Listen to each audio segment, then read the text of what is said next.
pembongkaran kasus mafia migas ini dilakukan oleh Kejaksaan Agung di eranya Pak Prabowo, di mana Pak Prabowo itu dilantik jadi presiden 1 Oktober 2024. Jadi Pak Prabowo dan Partai Gerindra ini baru berkuasa 1 Oktober 2024. Korupsi migasnya itu terjadi di 2018 sampai 2023. Di saat Pak Prabowo dan Partai Gerindra belum berkuasa, masih partai lain berkuasa waktu itu loh.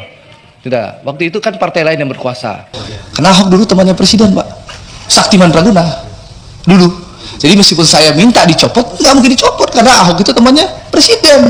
Alangkah baiknya tidak lagi berbicara dalam forum yang terhormat ini, mengatakan bahwa ini adalah pemerintahan yang sebelumnya partai lain. Mohon maaf, rasanya didengar telinga kurang enak, pimpinan. Terima kasih. Mabuk kekuasaan, Andre Rosiade ambil alih pimpinan Komisi 6, abaikan rekanan, dan membabi buta serang Ahok dan Joko Widodo.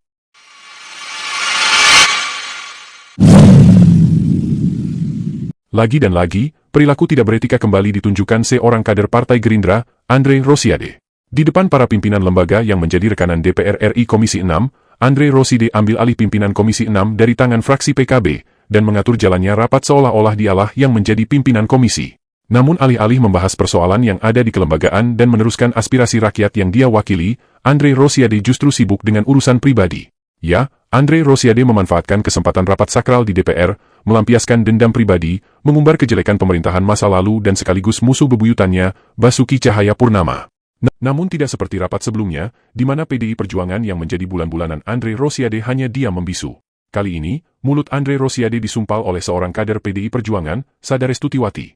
Sadarestutiwati mengingatkan bahwa ruang rapat DPR adalah tempat terhormat yang semestinya dipakai untuk kepentingan menyampaikan aspirasi rakyat pada rekanan DPR dari kelembagaan di pemerintah.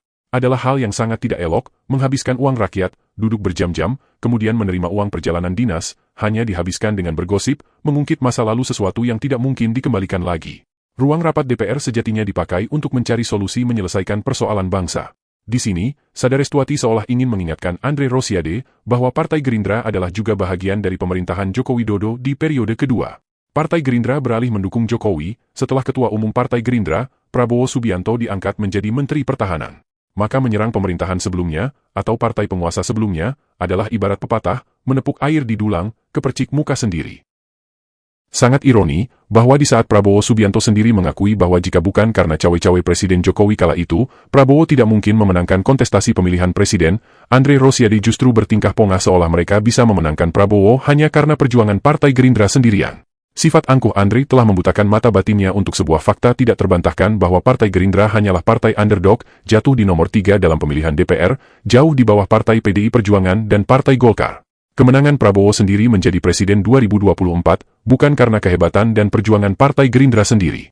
Ada 9 partai lainnya termasuk Golkar, PAN dan Demokrat yang tergabung dalam koalisi Kim yang berjuang bersama memenangkan Prabowo Subianto. Peranan Jokowi, mengerahkan bansos, dan semua perangkat negara termasuk kepala desa juga adalah bagian penting dan sudah diakui sendiri oleh Prabowo dalam pidatonya di hari ulang tahun Partai Gerindra.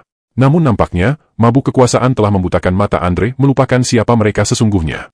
Dalam kasus mega korupsi Pertamina, jejak digital menunjukkan bahwa salah satu tersangka yaitu Direktur Utama Patraniaga, Rifa Siahaan, justru lebih dekat pada Andre Rosiade dibandingkan Ahok atau Partai PDI Perjuangan. Bahkan ketika Ahok membongkar aib Pertamina di tahun pertamanya menjabat, Andre adalah satu-satunya anggota DPR yang protes keras.